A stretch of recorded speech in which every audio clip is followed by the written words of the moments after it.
Greetings and welcome back to Let's Play the Factorio Way. Fatimix here, and just taking a quick look at what the radar has discovered recently. We have a new coal deposit up here, which is more than twice as big as even the one that we just expanded to, which is going to last us for a very long time. So we have no real worries about coal anymore for the foreseeable future. The only, the biggest concern, and it's not much of one yet, is that we don't have any more sapphirite. This field is basically it. You've got, I mean, like 24K is nothing. It's a drop in the bucket. And none of these down here, we've got all kinds of more fields, but I mean, there's a little one there, less than 200K. That's not going to last very long. We don't have any significant sapphirite. But and looking at the numbers, the amount we're using, I mean, this was less than 400K when this map was generated. So we're not going through it that fast. At the current use, we've still probably got about a couple hundred hours. Now, it's not going to last anywhere near that long because we're going to have to accelerate the use of it. But we don't have, there's nothing that's an immediate, boy, we need more of this right now, we need to go find it and get it. There's nothing that I expect to run out of, say, in the next 10 or 20 hours, now that we've got our coal situated. So we can just sort of be content with that and move forward. So then it was time to deal with the whole Combinator situation, and I spent more time than I'd like to admit, hours and hours and hours, figuring out this setup. And this was just the test setup. This isn't actually where I put it permanently. This is just sort of another branch of the save file where I just went through and messed around with some stuff. Now, some things weren't that hard to figure out. But the whole point of this is that I need to, instead of constantly like turning on and off, I need these things to operate on a smart basis. So I need to know how much coal we need to be producing at any one time. And I also need the same for the ammo belt that goes around here, and of course it goes around the whole edge. So I needed that type of thing twice.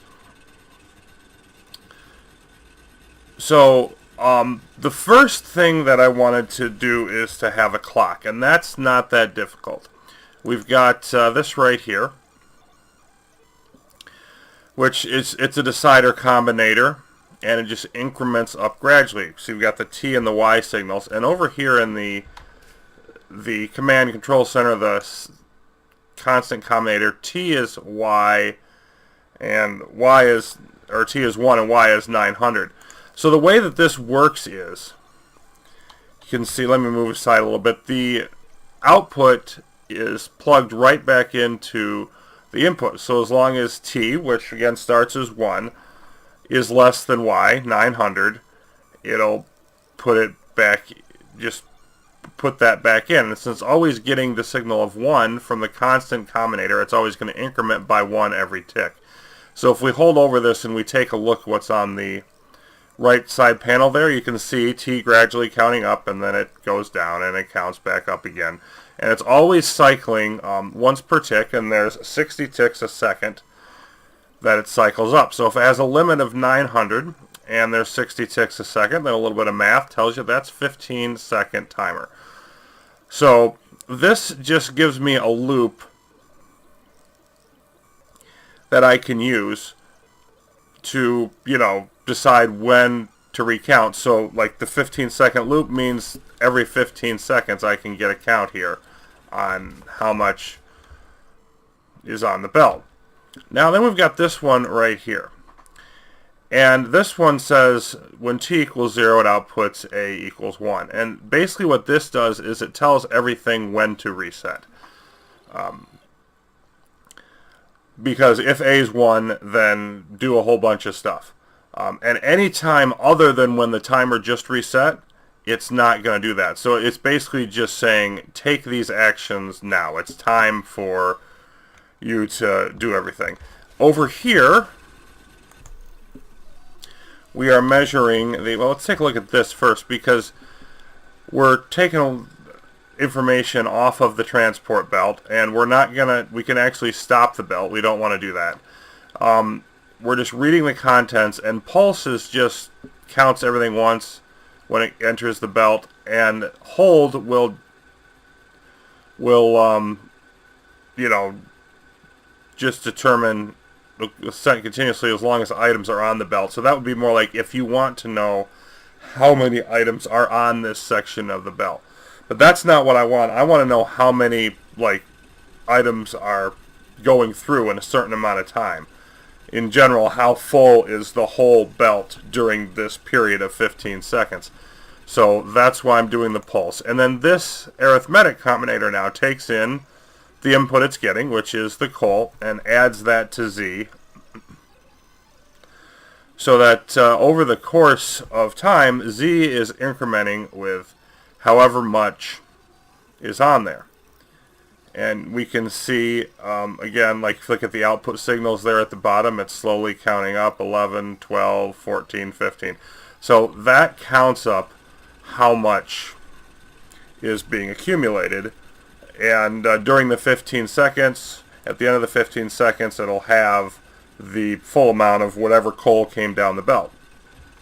Now, the main problem that I started to run into, I have to admit I don't fully understand. Because, you know, use red and green wires to differentiate what information goes on the two networks, because green is one network and red is another one. And I found out if I had too many green wires, say, or of the same type, could be red also, connecting up the combinators, even if it didn't look to me like I had like duplicate information or a bad information flow so that a counter would just go out of control, I was getting really extreme values. Like it would go up into the millions or negative millions or whatever within a matter of seconds. So what I didn't understand why it was doing that at first. I spent a bunch of time working on it.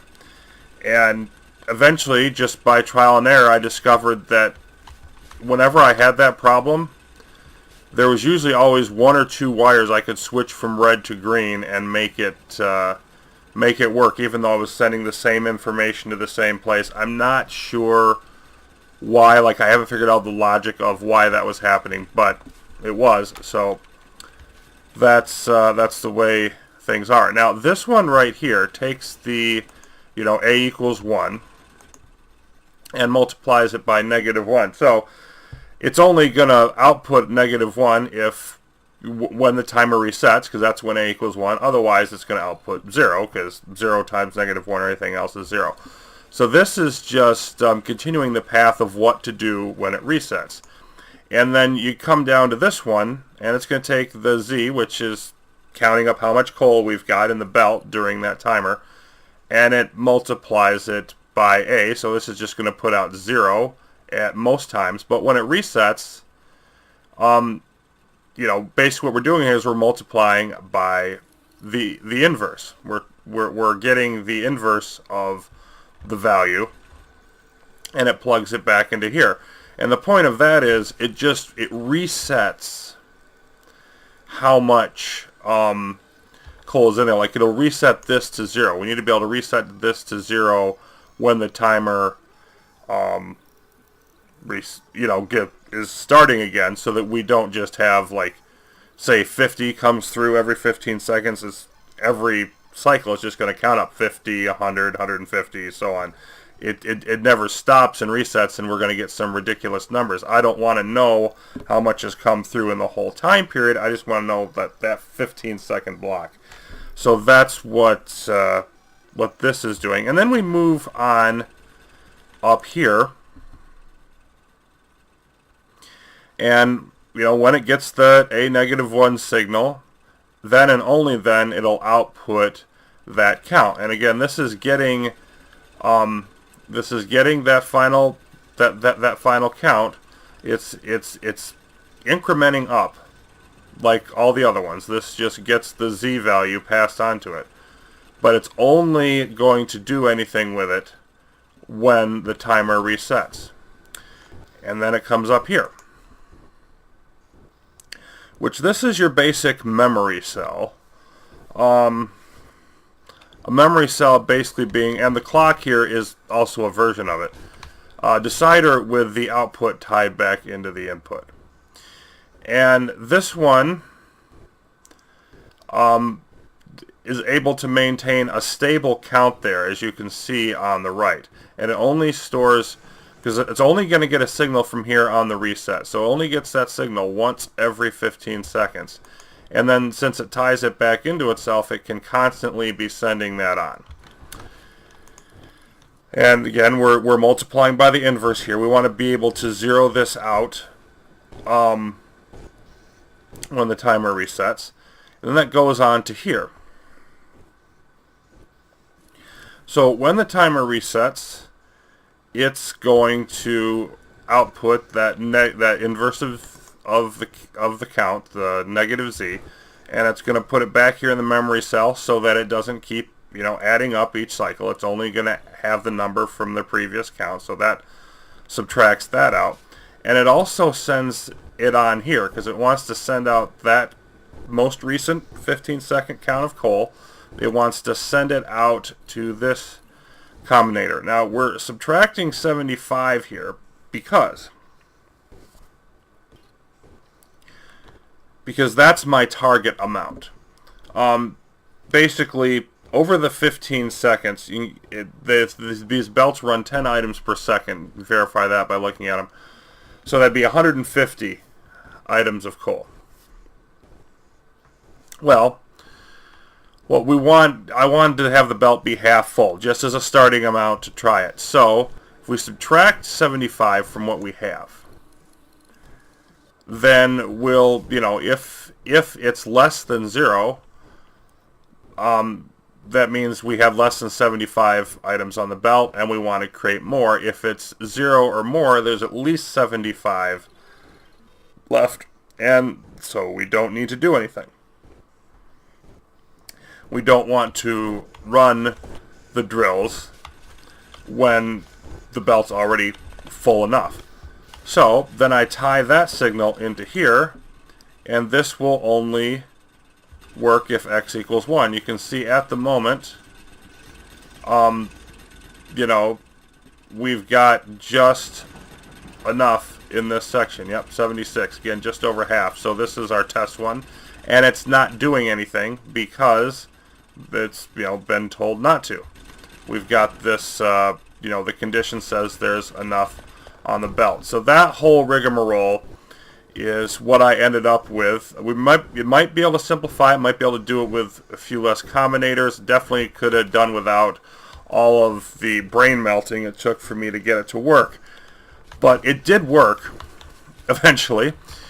And so now I had it set up, and again, I don't want it here, but I know, the point is I knew that it worked. It's sort of a demonstration of it, and I could go back to this if I had any problems setting up the other ones, which is what actually did eventually happen. Then we ran into this problem over here. You see, this is not doing anything. It's not producing any transport belts. And the reason for that was another mod update. Now, thankfully, it was not as much of a problem nearly as the rampant mod update we had a little while back, but it still did create me a bit of a headache. If we take a look at the basic transport belts recipe here, it now requires a motor and an iron plate, not a gear wheel and an iron plate like it did before, which is what I had set up. Now, I'm kind of really glad that I got the whole perimeter belt set up before they made that change, because all it basically does is it turns a 2-step item into a 3-step item, and it also makes it more expensive because it was 3 iron plates for a belt section, and now it's 5. So it's almost twice as expensive because we've got to build the gear wheel, and then build motors out of that and iron, and then build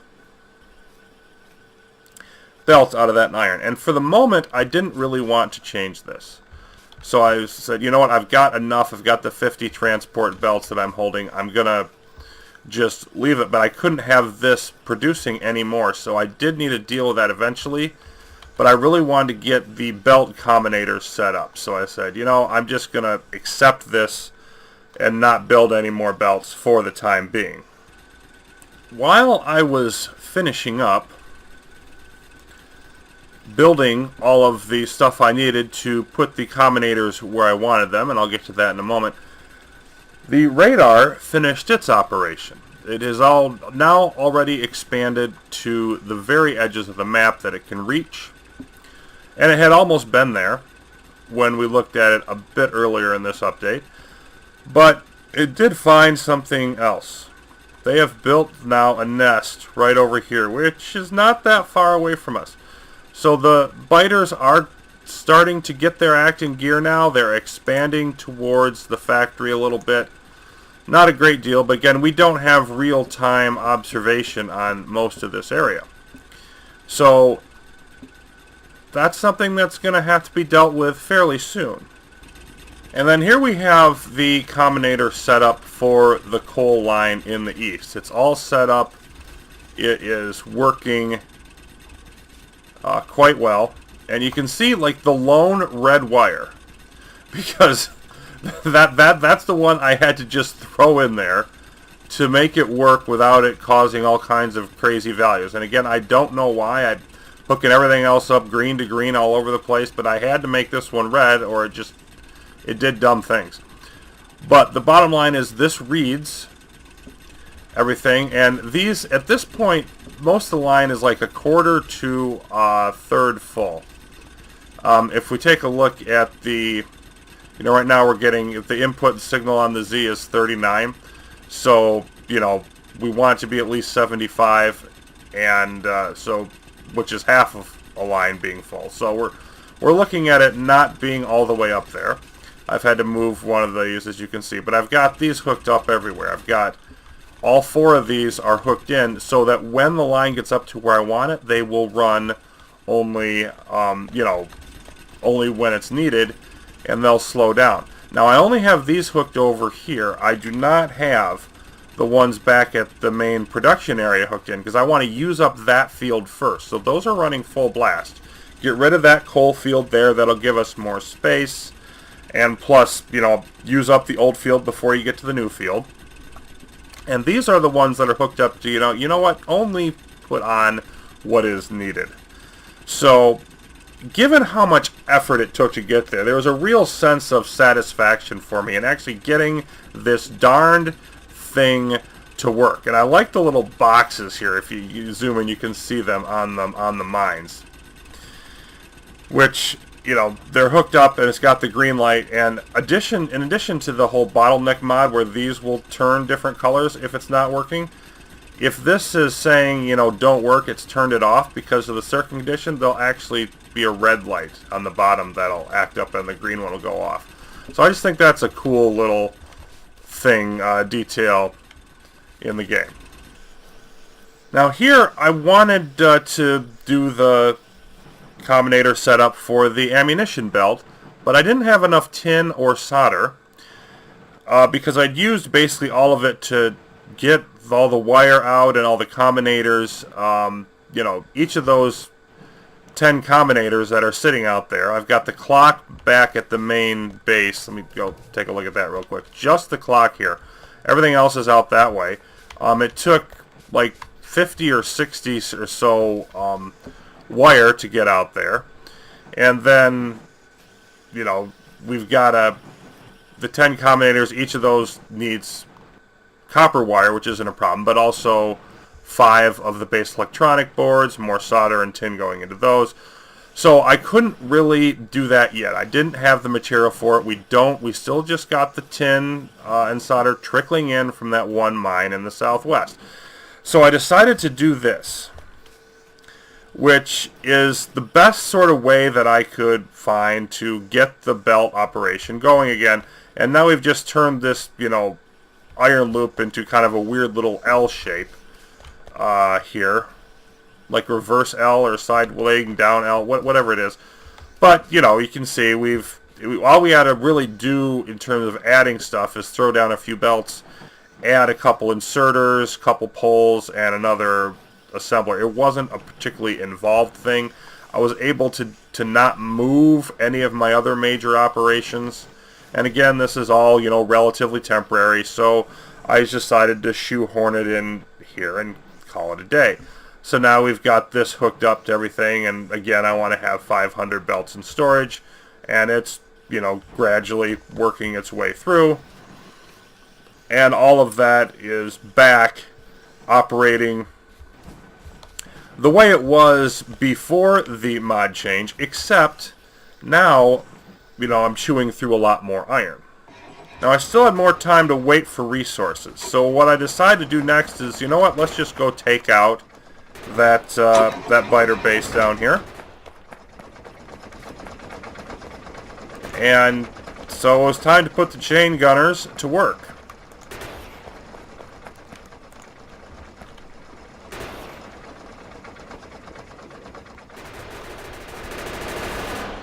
And you can see there weren't that many biters down here. And frankly, it was a piece of cake for these guys. Might be overkill, but look, that's what they're there for. And then just start sending them back up. And there's a cool little thing here, at least I thought it was kind of interesting, with the pathing for these guys. Because it's yellow first, and they figure it out, and it turns to green. And then when I tell them to go right back up here, which is where I want them, at first they say, oh, we're going to go through. And they kind of wait a minute.